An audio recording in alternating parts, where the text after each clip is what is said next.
You wake up tired. Not the kind of tired that comes from a late night. Not the kind that disappears after coffee. A heavier tired. The kind that sits behind your eyes. The kind that makes simple tasks feel strangely effortful. You sleep. You take breaks.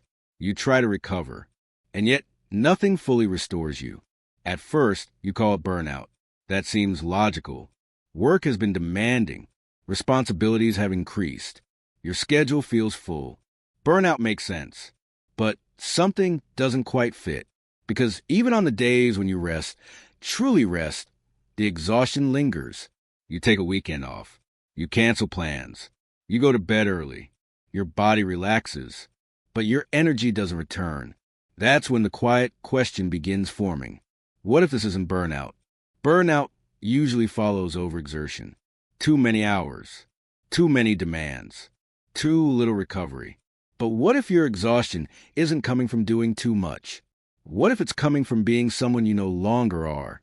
There's the particular kind of fatigue that doesn't feel frantic. It feels dull, flat, like you are moving through your own life slightly disconnected. You still function. You still show up. You still meet expectations. But something inside feels withdrawn. Carl Jung wrote that the persona is the mask we wear to adapt to the world. It helps us function socially. It helps us fit structures. But when we over-identify with that mask, the psyche begins to protest. And sometimes that protest doesn't look dramatic. It looks like exhaustion. Think about your typical day. You wake up. You step into a role. Professional, competent, agreeable, responsible. You speak in a certain tone. You respond in predictable ways. You suppress certain reactions. You amplify others. By evening, your body feels heavy. Not because the tasks were impossible, but because maintaining the role required constant regulation. You don't snap when you want to. You don't express doubt when it surfaces. You don't question decisions that feel misaligned. You perform stability. And performance consumes energy. Here is something subtle but important. Burnout often feels sharp, agitated, overwhelmed, irritable. Misalignment feels different. It feels muted, like your vitality is quietly leaking. You may notice it physically. A heaviness in your chest before logging into work. A tightness in your jaw during conversations. A strange resistance when you open your email. Your body knows before your mind does. You tell yourself, I just need a vacation. But even when you travel, something follows you. Because you didn't leave the role behind. You carried it with you. You still check messages. Still think about expectations. Still measure yourself against an identity you've outgrown. This is where Jung's idea of psychic energy becomes useful. He believed that energy flows toward what is authentic. When your outer life reflects your inner development, energy circulates. You feel engaged. Even challenges feel meaningful. But when your outer identity lags behind your inner growth, energy withdraws. The psyche stops investing. And the result is not drama. It is depletion. Let's make this real. Imagine someone who built their identity around being the reliable one. They never disappoint. They never complain. They handle everything. For years, this worked. It brought praise, security, stability. But slowly, something shifts inside. They begin craving creativity, autonomy, honest expression. Yet externally, nothing changes. They still show up as dependable, still absorb extra work, still silence their dissatisfaction. Over time, they begin feeling chronically tired, not because tasks increased, but because the identity no longer matches their evolving self. The fatigue is a signal, not of laziness, not of weakness, but of internal friction. You may notice this friction in subtle moments. You agree to something automatically and feel immediate regret. You smile during a conversation and feel hollow afterward. You complete your work competently, but feel no satisfaction. Rest does not fix this, because rest restores the body. Misalignment drains the psyche, and when psychic energy withdraws, you feel it as existential fatigue. This is why you can have a lighter workload and still feel exhausted. Why someone else can handle more tasks but seem energized. It's not about volume. It's about alignment. Alignment does not mean constant passion. It means coherence. Your actions reflect your values. Your responsibilities reflect your development. Your identity reflects who you are becoming. When coherence breaks, energy fragments. You may begin procrastinating more, not because you lack discipline, but because your psyche resists investing energy in something misaligned. You may scroll longer at night, not because you're lazy, but because you're unconsciously avoiding returning to a role that feels constricting. You may fantasize about drastic change, quitting, moving, reinventing everything. But underneath that fantasy is something quieter. I don't feel like myself. And that sentence matters. Burnout says, I am overwhelmed. Misalignment says, I am outgrowing something. They feel similar on the surface. Both involve fatigue. Both involve reduced motivation. But their roots differ. Burnout improves with reduced demand. Misalignment improves with structural honesty. Carl Jung once said, the privilege of a lifetime is to become who you truly are. Becoming who you truly are requires shedding identities that once protected you. And shedding identities is destabilizing. At first, the psyche withdraws energy. It's as if it says, I will not fully power this version anymore. This is not depression in the clinical sense. Clinical depression includes persistent low mood, loss of pleasure across all areas, and biological symptoms that require professional care. Misalignment is more specific. You may still feel energized in certain contexts. Conversations that feel authentic, creative activities, moments when you are not performing. Notice that. Where does your energy briefly return? That is a clue. Perhaps you feel alive when speaking honestly with a friend, but drained in professional settings. Perhaps you feel alert when learning something new, but heavy when maintaining an old identity. These patterns reveal where your energy wants to flow. You may try to fix this fatigue with productivity hacks, better routines, better sleep, better planning.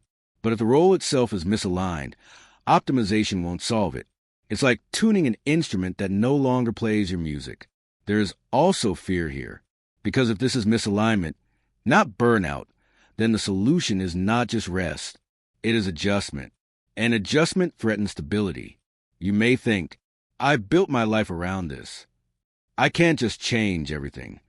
What if I'm just being ungrateful? These thoughts are natural. The ego resists identity shifts. The persona resists dissolution. But the body continues signaling. The tiredness persists. The quiet resentment builds. You become efficient but uninspired, capable but detached, present but not fully invested. And the most confusing part? From the outside, nothing looks wrong. You are functioning. You are succeeding, perhaps, which makes the exhaustion harder to validate. People say, you're doing great, and you nod, but inside, you feel like you are slowly draining. This is the beginning of recognition, not dramatic, not catastrophic, just an honest awareness. Rest isn't fixing this, because the problem isn't just overwork. It is misalignment between who you are becoming and how you are living. And until that gap is acknowledged, your energy will continue withdrawing, not to punish you, but to redirect you. The question is not, why am I so tired? The deeper question is, where am I living in a way that no longer reflects me? And that question, if you sit with it long enough, begins changing everything. There is a moment when you realize something unsettling. You're not just tired. You are disconnected. Disconnected from your own enthusiasm. Disconnected from the version of yourself that once felt invested. Disconnected from the reasons you started this path in the first place. And the scariest part? Nothing is technically wrong. You are functioning. You are meeting expectations. You are doing what you are supposed to do. But internally, something has shifted. This is where misalignment becomes structural. In the first stage, you feel the exhaustion. In this stage, you begin confronting what it means. Because if this is not simple burnout, then the issue is not workload. It is identity. Carl Jung described the tension between the ego and the self as a central part of individuation. The ego organizes your conscious identity. The self represents your deeper totality, including unrealized potential, neglected traits, and emerging values. When the ego clings to an outdated identity, the self begins withdrawing cooperation, not violently, quietly. You might notice subtle behavioral changes. You hesitate before speaking in meetings. You feel resistance when describing yourself the way you always have. You feel almost embarrassed repeating the same professional identity. It's not that the identity is bad. It's that it no longer feels fully true. Perhaps you built your life around achievement, being capable, being impressive, being needed, and for years that identity gave you direction. But now, when someone praises your productivity, you feel strangely unmoved. When someone compliments your reliability, you feel no spark. The rewards still exist, but they don't energize you. That is not laziness. That is evolution. The psyche grows in phases. What once felt aligned eventually becomes constricting. And when you continue living through an identity you've outgrown, the tension shows up as fatigue. Let's ground this. Imagine someone who chose a career for security. It made sense. It was responsible. It pleased their family. For a decade, they committed to it. They learned the language. They mastered the role. They became competent. But internally, something else was developing. Curiosity, creativity, a desire for meaning beyond stability. They ignored it because the ego prefers safety. But over time, small signs appear. Sunday evenings feel heavier. Mondays feel unusually draining. Even successful projects feel empty. They begin thinking, maybe I just need better boundaries. So they reduce their workload. But the exhaustion remains. Because the problem is not quantity. It is identification. They're living through a persona that once protected them but now restricts them. Jung warned that over-identification with persona leads to stagnation. When we become too attached to who we think we are, growth feels threatening. And growth always threatens the ego. You may notice fear emerging alongside exhaustion. If I change, what happens to everything I built? What if this is just a phase? What if I'm ungrateful? These thoughts are ego defenses. The ego wants continuity. The self wants wholeness. And sometimes wholeness requires shedding stability. This does not mean quitting impulsively. It means acknowledging internal truth. Here is another real-life example. Someone who built their identity around being the strong one, emotionally stable, supportive, never overwhelmed. They became the anchor in their relationships. People leaned on them, relied on them. But over time, they begin feeling emotionally numb, not depressed, just distant. They listen to others' problems, but feel no internal engagement. They offer advice automatically, but afterward, they feel drained. Why? Because the persona of the strong one no longer reflects their full humanity. They also have vulnerability, confusion, needs, but the identity they built doesn't allow space for that. So the psyche withdraws energy from performance, and they interpret it as exhaustion. Misalignment often feels like apathy, but it is not indifference. It is internal protest. Your psyche is saying, this role is incomplete. One of the most difficult aspects of this stage is that nothing dramatic may be happening externally. There is no crisis forcing change, which means the confrontation must come from within. You start noticing micro moments. You avoid introducing yourself because your title feels outdated. You hesitate before committing to long-term plans.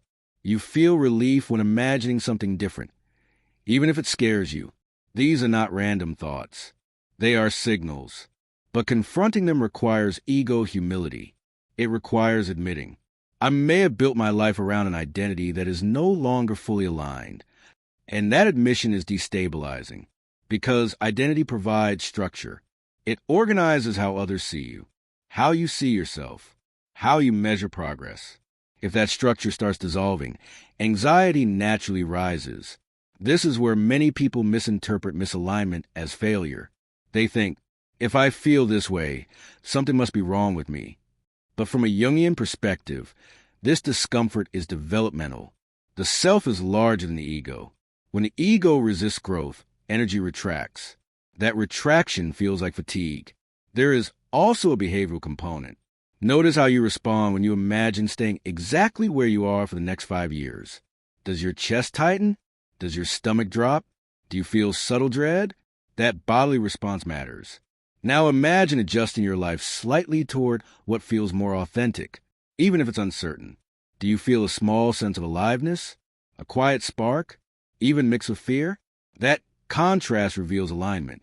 The ego prefers predictable exhaustion. The self prefers meaningful risk.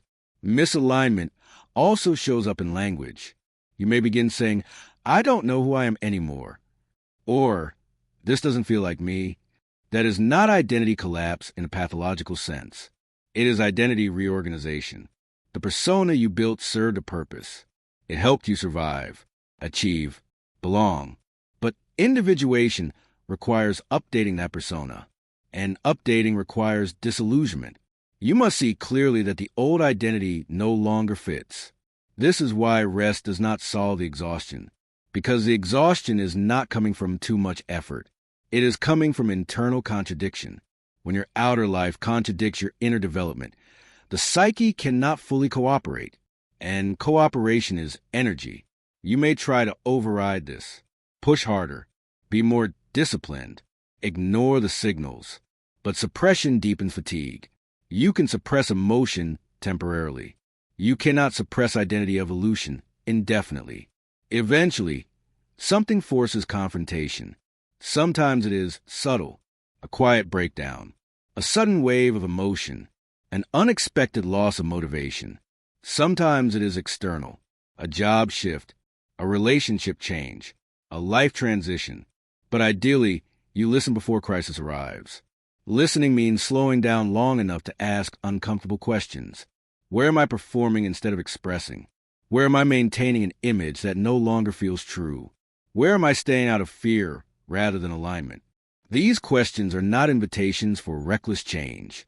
They are invitations for honest assessment, because alignment is not about abandoning responsibility. It is about integrating authenticity into responsibility.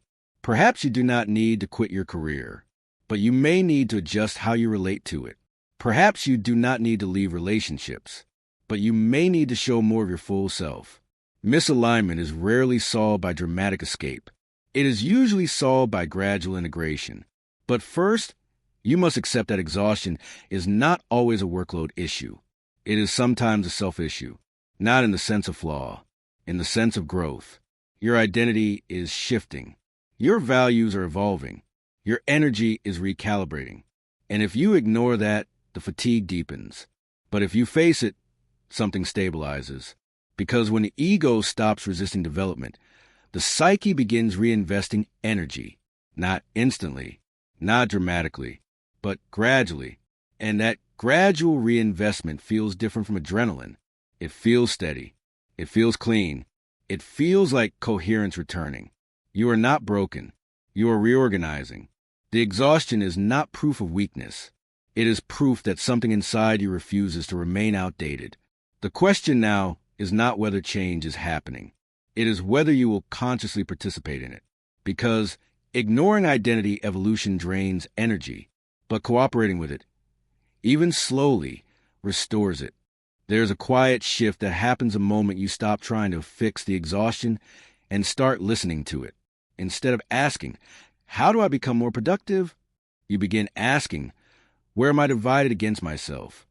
That question changes the direction of your attention, because misalignment is not solved by pushing harder. It is solved by reducing internal contradiction. You may notice something subtle.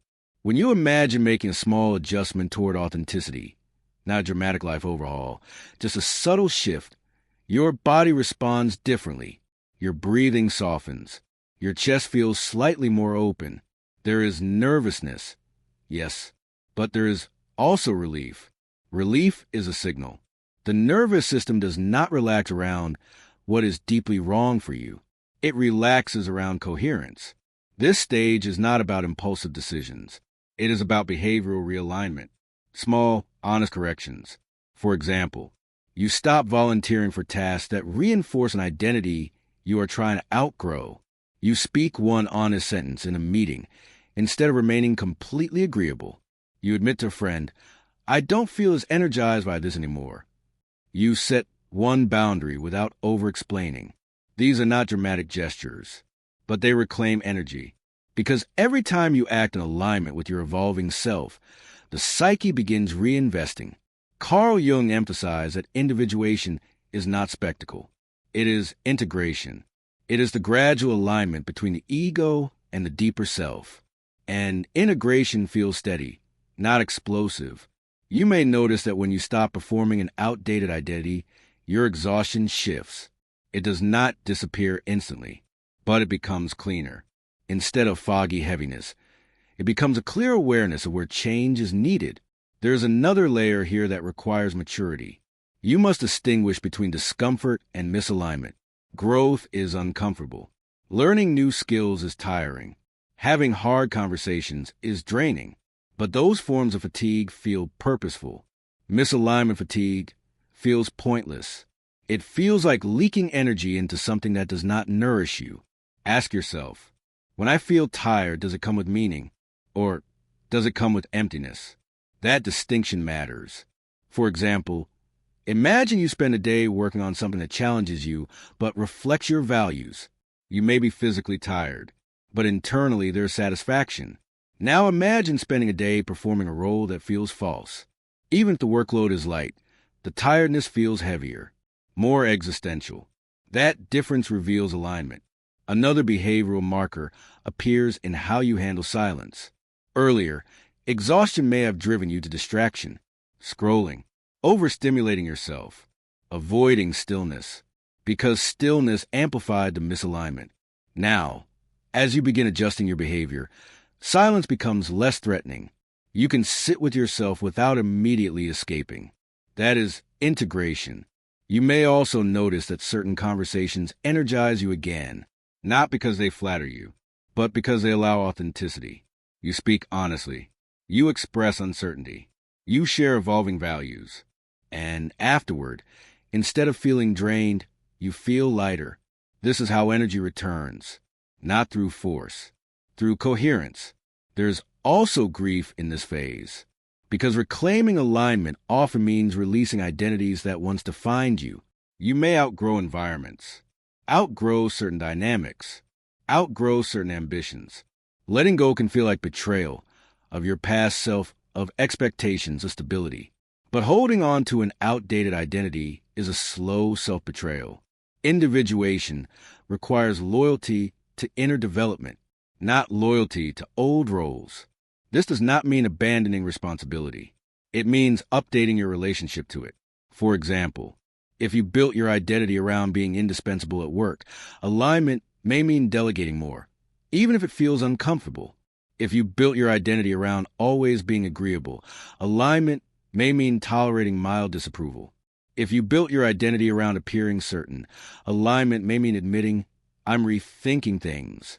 Each of these behaviors reclaims psychic energy, because you are no longer splitting yourself. Splitting is exhausting. When your thoughts say one thing and your behavior does another, the nervous system stays in subtle tension. That tension accumulates. Alignment reduces that background strain. You may still feel uncertainty. You may still feel fear. But the fatigue begins transforming into clarity. Instead of asking, why am I so tired? You begin asking, what needs a shift? And that question is empowering. Not because it gives instant answers, but because it restores agency. There is something deeply stabilizing about realizing, I am not broken. I am misaligned. Broken implies deficiency. Misaligned implies adjustment. Adjustment is possible, but it requires courage. Courage to tolerate temporary instability. Courage to let others see you evolving. Courage to accept that some structures in your life may need gradual revision. This stage is quieter than people expect. No dramatic announcements. No sudden reinvention. Just small, consistent realignments. You say no without apology. You reduce commitments that feel hollow. You invest more time in what feels internally honest. And slowly, energy reorganizes. You may still have demanding days, but the exhaustion no longer feels existential. It feels proportional. There's also an important responsibility here. Not all fatigue is misalignment.